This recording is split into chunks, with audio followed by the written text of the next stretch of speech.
de la planta. Bueno, el sistema de la planta está formado por diferentes partes. Una sería la raíz principal, los pequeños raíces que se ven como pelitos junto a la raíz principal son los pelos absorbentes o raíces secundarias. También está formada por una yema, que es donde sale justo la hoja, el tallo, la flor, el en vez de la hoja, el limbo, que es la parte de, ahí como la está marcando, en la parte de encima de la planta. El haz es la parte de la, de la hoja también, de la parte de atrás. Y el peciolo, que es como ese pequeño, digámoslo así, como pequeño palito de donde sale ya la hoja, ¿no? Como tal, ese sería el peciolo. Y estas son de manera general las partes de una planta vascular. La siguiente, por favor.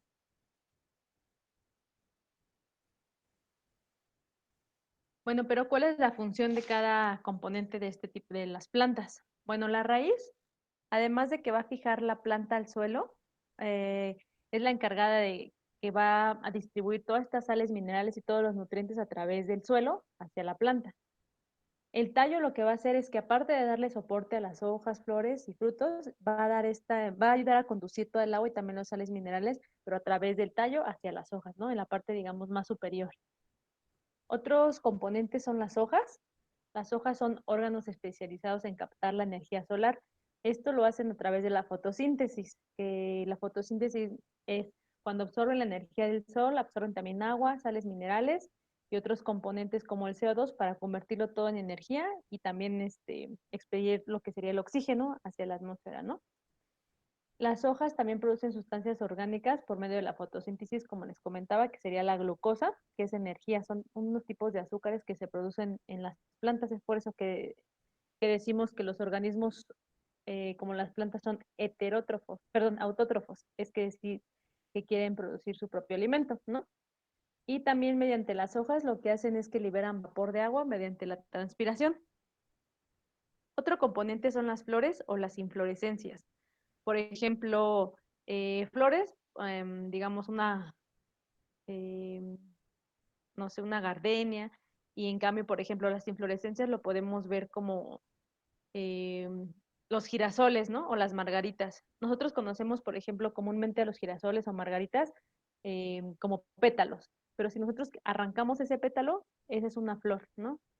Cada petalito es una flor compuesta. De hecho, si ustedes tienen la oportunidad, pueden arrancar ese pétalo y verle en la parte de donde ustedes arrancaron ese pétalo y van a ver los órganos reproductores de la flor compuesta, ¿no? Por eso se llama inflorescencia, porque está formada por muchas flores. También hay otro elemento, otro concepto que se le dice infrutescencia, ¿no? Que sería lo que conocemos como, por ejemplo, las fresas, las moras. Son muchas frutitas dentro de un fruto compuesto, ¿no? Y estos son los órganos muy importantes en la reproducción, donde se van a formar los gametos femeninos y los gametos masculinos. Otro componente muy importante es la semilla, y esta está formada por el embrión y por tejido nutritivo. Y el fruto, que sería el tejido carnoso que cubre a la semilla y forma en conjunto todo el fruto, ¿no? La semilla y el fruto. La siguiente, por favor.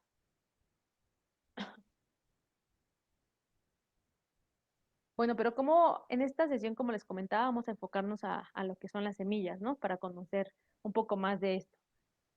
¿Cómo se da esta semilla? Bueno, aquí entra algo muy importante que sean los polinizadores, ¿no? Se puede también hacer la polinización de manera artificial, pero los polinizadores naturales pues juegan un papel muy importante para que se sigan produciendo semillas, por lo tanto frutos y todos tengamos alimentos, ¿no? ¿Cómo se produce este tipo de polinización? Bueno, llega ya sea un insecto, un ave, algún pequeño mamífero, algún reptil, algún polinizador o un murciélago, ¿no? También, por ejemplo, un mamífero. Lo que hace es que llega a la parte femenina de la flor, que es ese tubito donde se ve que llega hacia la parte de abajo de la flor, donde se ven unas pequeñas bolitas. Esos son los ovarios. El insecto llega y coloca pues así decirlo, su lengua en la parte de arriba de esa parte femenina que se llama gineceo.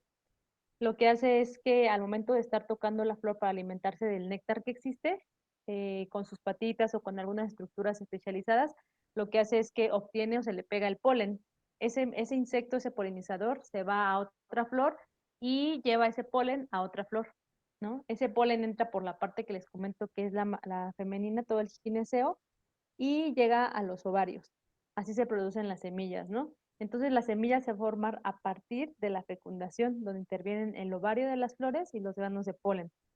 En la naturaleza hay muchísimos polinizadores muy importantes, por cierto, por ejemplo, uno de los muy importantes y que a veces causa como temor por esa falta de información.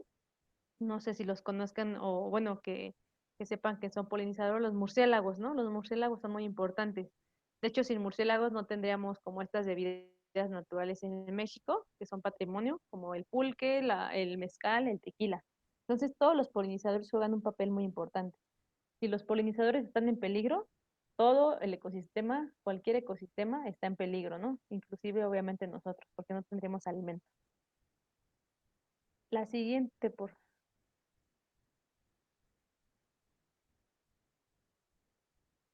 la semilla. Bueno, la semilla en sí es una estructura viva en un estado de reposo mientras las condiciones ambientales no sean las adecuadas para su desarrollo, ¿no? Una semilla no va, digamos, a germinar, a sacar raíces ni hojas, si no están en las condiciones adecuadas para que ella pueda seguir viviendo, ¿no?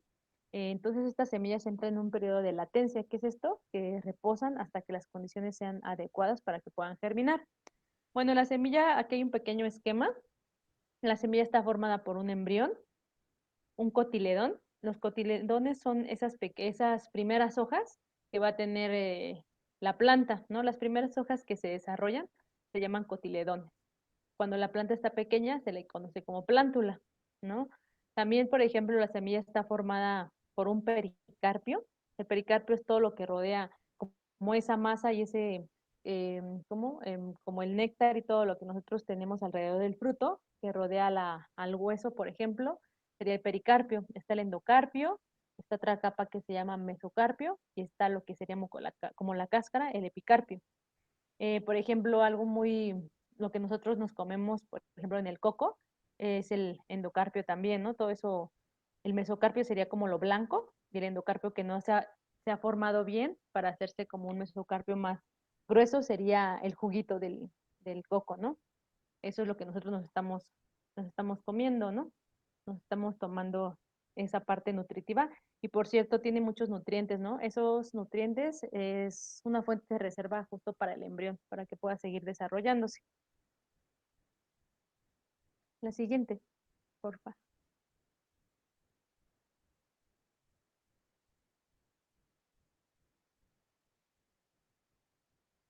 Bueno, como les comentaba, los cotiledones son esas primeras hojas que se van a dar en la reproducción de una planta. Nosotros, por ejemplo, vamos a ver aquí que está germinando una semilla. Estas dos pequeñas hojitas que se ven muy diferentes son las primeras que nacen y de hecho son muy diferentes a las hojas que siempre va a tener toda la planta. Se llaman cotiledones. Existen plantas que son monocotiledóneas, es decir, mono de uno, tiene una hoja, o dicotiledóneas, tienen dos hojitas, ¿no? En sí el nombre correcto, como les comento, es cotiledón. Entonces, si vemos esta foto, conforme se va desarrollando la planta, va creciendo estos cotiledones y las hojas que van saliendo después ya son muy diferentes, ¿no? Justo estos cotiledones. La siguiente, por favor. Bueno, aquí algo para entender como la semilla es un corte del frijol, ¿no? Para que nosotros podamos entender y que es muy sencillo ver el frijol, ¿no? Por ejemplo, lo que se ve así pequeñito en el frijol, que es como de otro color que está en medio cuando se parte, eso sería como el embrión. También la parte del medio, que sea un poquito más blancuzca, de ahí van a ser los cotiledones como tal. Justo de este embrión de una parte va a salir lo que es la raíz y otra va a ser el tallo y la hoja, ¿no? Como se puede ver. También lo que rodea este tipo de semillas se llama pericarpio o testa. Es en sí como la cascarita, ¿no? Hay algunos tipos de testa duras y otros son más blandos. Por ejemplo, si nosotros vemos el del frijol, pues es como, o el de cacahuate también, ¿no? De repente es como es muy, pues muy como un poquito seco y El cacahuate cuando lo movemos, por ejemplo, con los dedos, simplemente se le cae esa capita, ¿no? La testa. La siguiente, por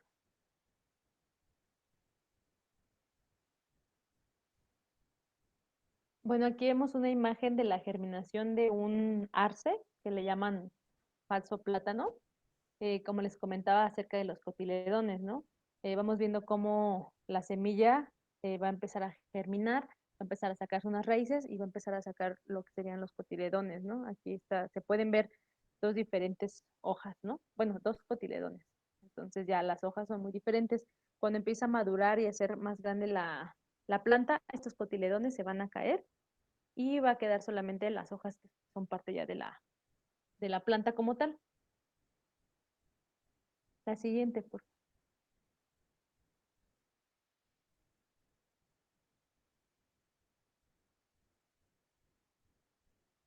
Bueno, las semillas pueden almacenarse vivas por un largos tiempos, ¿no? Largos periodos. Es por eso que, no sé si ustedes han visto sobre carretera, de repente hay como unas pequeñas chocitas como de paja y luego con madera y otros componentes. Luego muchas personas ocupan ese como para guardar las semillas, ¿no? Para preservarlas y cuando es temporada y cuando están, eh, pues la gente de campo ya conoce mucho, ¿no? Tiene un conocimiento muy bueno en esto para sembrar.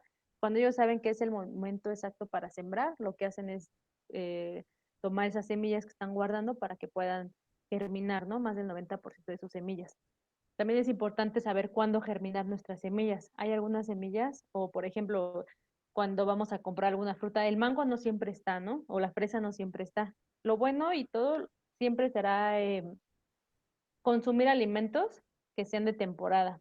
¿Por qué? Porque eso nos implica que son como un poquito más, como son de temporada, justamente no se les está dando tanto tratamiento químico, ni están pasando por algo genético, ¿no? Entonces siempre aprovechar.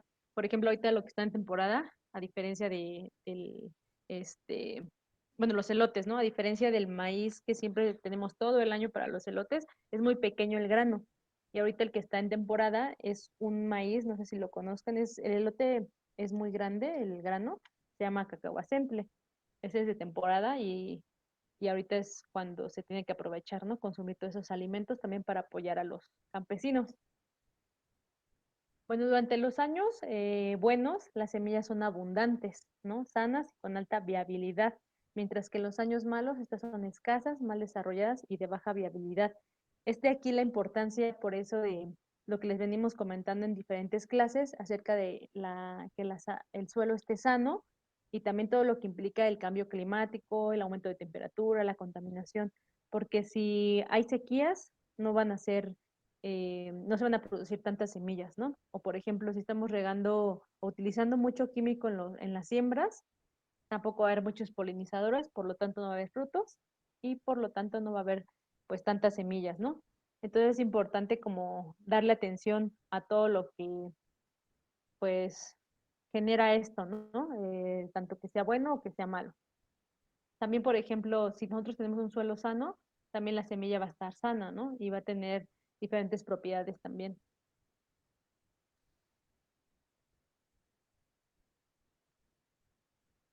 O ya no se ve la pantalla. Ah, pero ya. Gracias.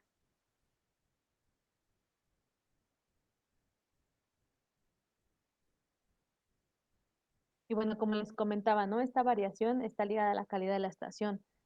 Por ejemplo, hay un año que se llama el año del semillero, ¿no? Sobre todo en los bosques, en las zonas como más altas, acerca de unos cipreses. Son unas plantas que son unos árboles altos que están más o menos a unas alturas de unos 2.500, 1.800 metros y están en zonas como un poquito más boscosas.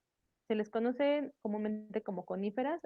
Hay años semilleros y cuando el año es muy bueno, las plantas pues llegan bastantes semillas, ¿no? Entonces la mayoría germina si están en buenas condiciones de humedad, temperatura, el suelo y esto se da cada 4 años, ¿no? En los bosques.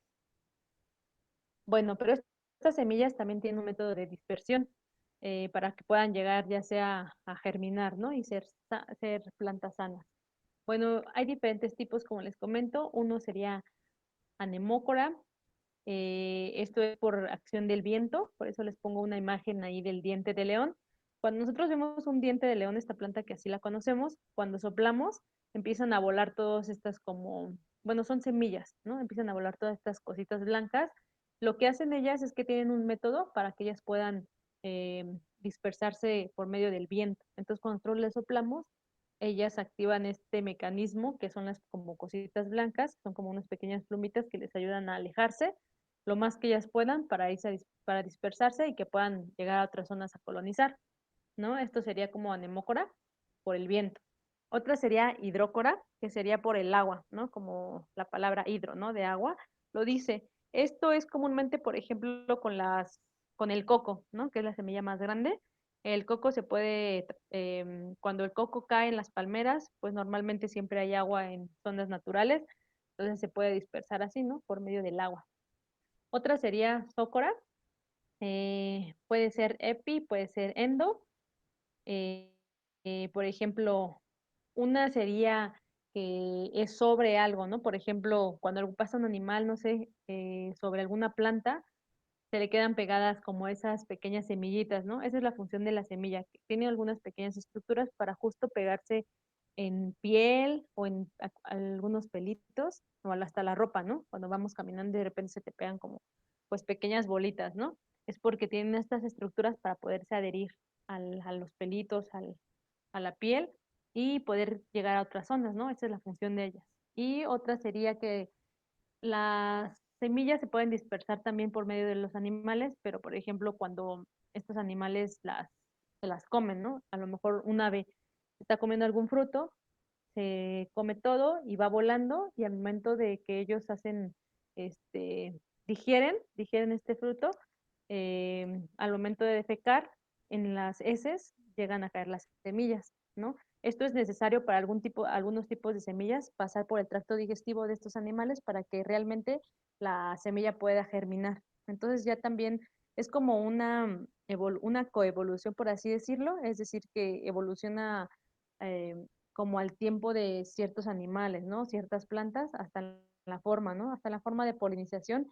Hay hay animales muy especializados que solamente polinizan a ciertas orquídeas o ciertas plantas. Entonces, por eso la importancia de mantener vivos y sanos a los polinizadores, porque sin estos no están las plantas y sin estas plantas no están ellos, ¿no?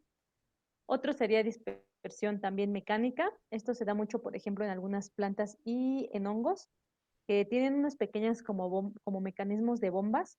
Cuando apenas tocas la planta, lo que hace es expulsar las semillas, ¿no? Así como a presión. Esto sería como una dispersión mecánica. Y otra sería antroposocora, que somos nosotros, ¿no? Con los humanos. La siembra, por ejemplo, ¿no? Por ejemplo. La siguiente, por favor. Bueno, un recurso clave para iniciar los cambios fisiológicos, es decir, todo lo que ocurre por dentro de la semilla, todos esos mecanismos biológicos que conducen a la germinación, es el agua, ¿no? Esto es muy importante y es indispensable el agua para que una semilla pueda germinar, pueda tener raíces y se active el metabolismo y el crecimiento de estas células vivas que están en todas las semillas. Sin agua no puede germinar la planta, ¿no? Es por eso que nosotros, por ejemplo, no sé si les ha pasado que estamos abriendo, no sé, la papaya o algún otro fruto y vemos que ya de repente todas las semillas tienen como sus raícitas, ¿no? Eso quiere decir que están germinando. ¿Por qué? Porque hay humedad dentro. O por ejemplo, si las lentejas o dejamos los frijoles un poco húmedos en bolsa, los cerramos, pero está húmedo, podemos ver que además de crearse pues los hongos por la humedad, también se van a empezar a crear estas eh, raíces, ¿no? Justo por el agua, porque están germinando. Y así. Entonces, lo importante de la germinación, digamos, el elemento clave es el agua. Es por eso que también podemos germinar en refractarios de plástico simplemente, pero hay humedad en el ambiente, entonces va a germinar una semilla, ¿no? La siguiente, por favor. Bueno, en sí, ¿qué es la germinación? Pues la germinación es el proceso por el cual la semilla va a pasar de un estado de reposo o letargo a un estado de actividad y crecimiento que la convierten en plántula, como les comentaba, ¿no? Cuando la pequeña planta es chiquita, es pequeñita, se le llama plántula a este elemento. La siguiente, por favor.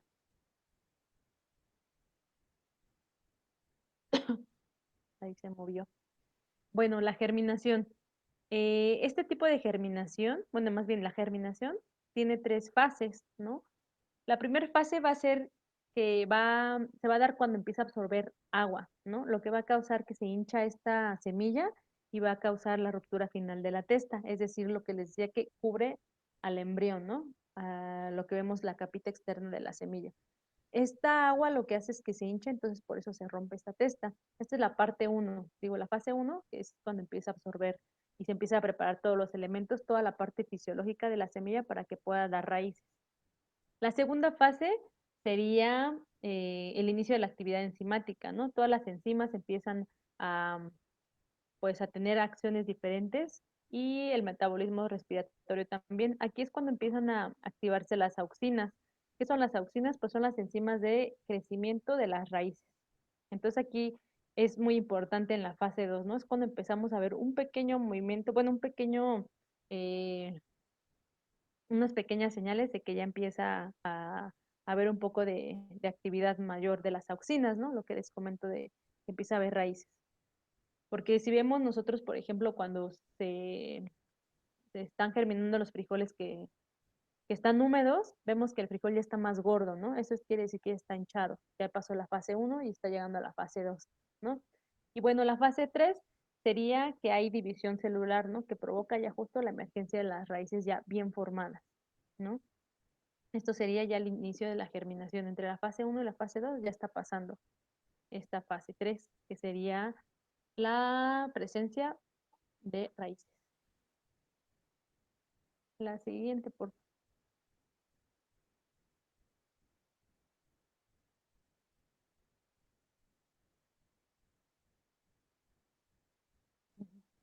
Bueno, las semillas necesitan condiciones adecuadas para germinar, ¿no? Eh, en muchas cuestiones, a veces necesitan otros dos tipos como de práctica para que la semilla pueda germinar. Uno de estos es la escarificación y otro es la estratificación. La escarificación va a permitir que el tegumento se abra y pueda entrar el agua, ¿no? Y el aire también para que puedan eh, actuar todo este metabolismo y todas las enzimas en la semilla. La siguiente, por favor.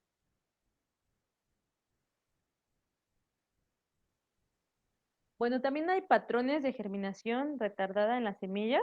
De repente nosotros compramos semillas o queremos sembrar y no sé, a lo mejor ponemos 10 y solamente 2, ¿no? O a lo mejor sí 8, ¿no? Que es muy bueno que te den de repente 8. Es por eso que a veces cuando se va a cultivar, se eligen o poner 2 semillas por cada hoyito, donde vamos a poner una semilla, o 3, ¿no? Dependiendo qué planta vamos a sembrar y el tamaño de la plántula. A veces se da el caso que sí se dan las dos y pues ya se tiene que separar, y a veces no se dan ni una, ¿no? Entonces por eso se opta por poner 2 o 3. Esto es también porque hay problemas en la permeabilidad, ¿no? En el agua y digo en la semilla para obtener el agua y también que pueda pasar oxígeno. O también puede ser que el embrión esté inmaduro, ¿no? Entonces, como no llegó a ser maduro el embrión, no va a ser una semilla viable, es decir, que no va a estar viva y no va a producir una planta, ¿no?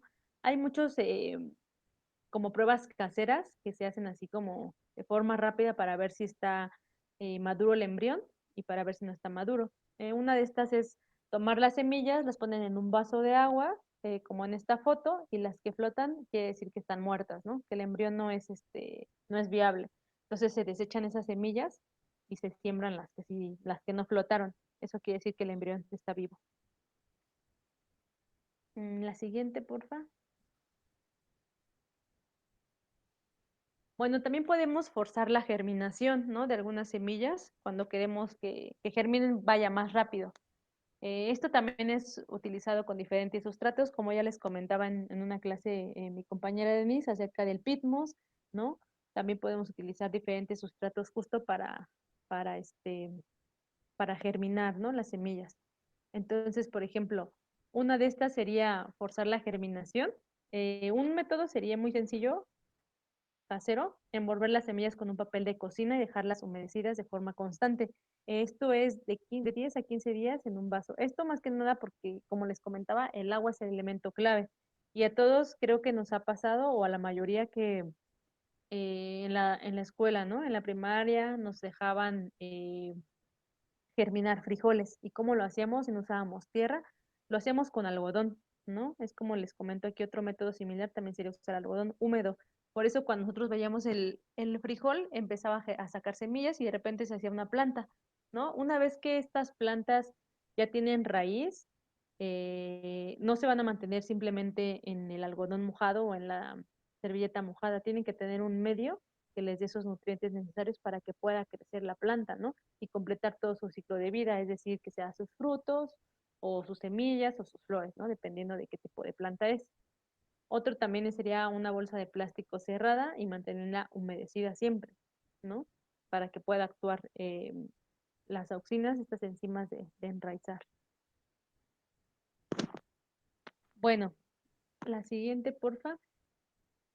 ¿Y dónde podemos germinar? Eh, Aquí lo ideal sería no gastar y cualquier empaque que tengamos reutilizable, podemos utilizarlo para justo para germinar, ¿no? Por ejemplo, aquí hay una foto donde utilizaron eh, pues simplemente de los yogur, ¿no? Del yogur, empiezan a germinar y con eso es suficiente. La siguiente, por favor. También otro método, otro envase donde ustedes pueden germinar son semilleros, ¿no? Estos son semilleros de unicel.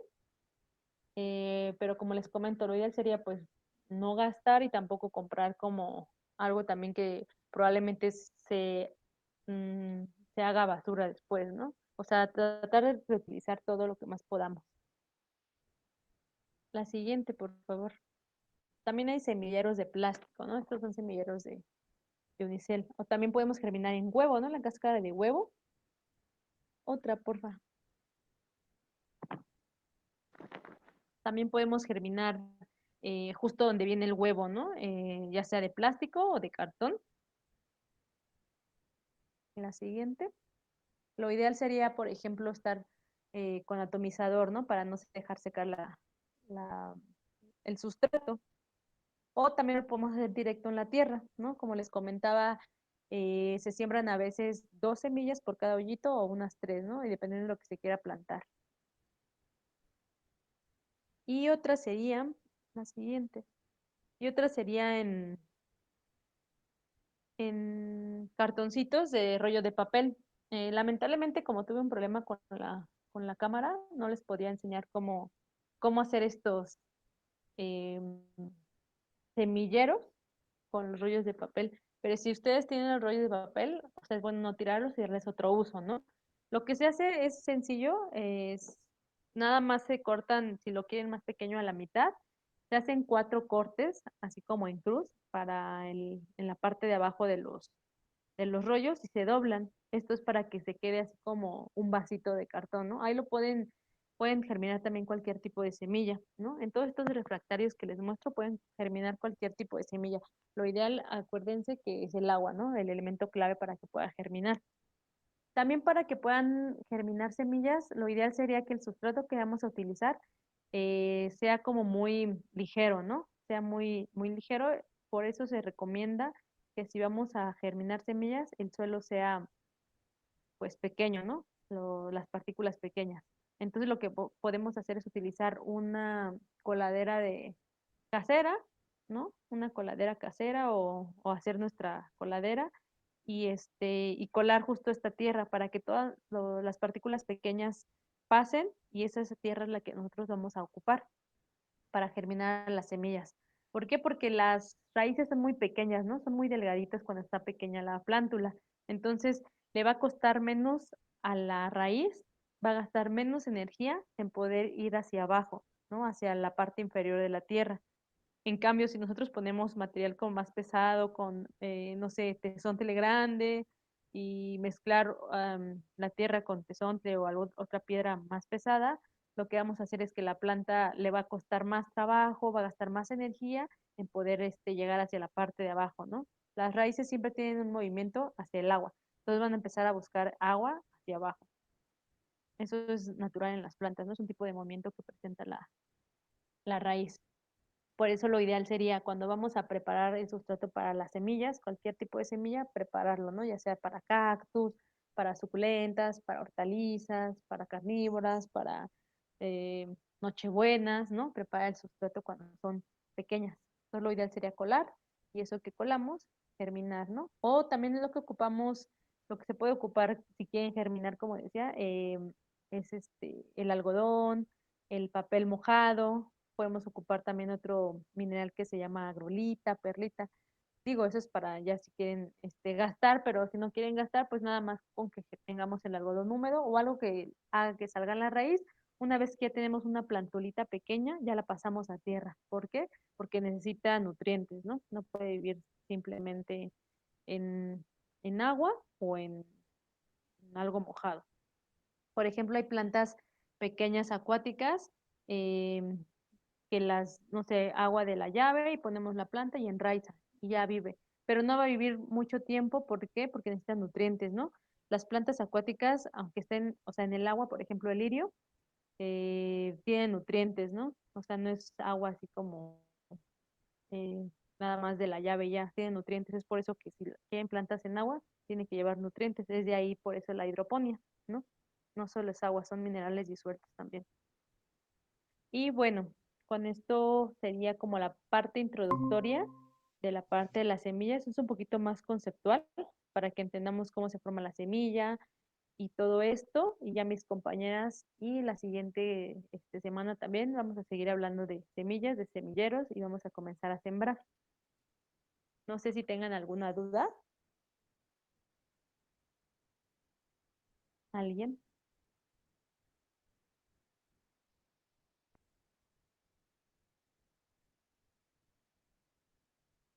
Creo que no. No, todo bien. Gracias. ¿Todo bien? Ah, perfecto.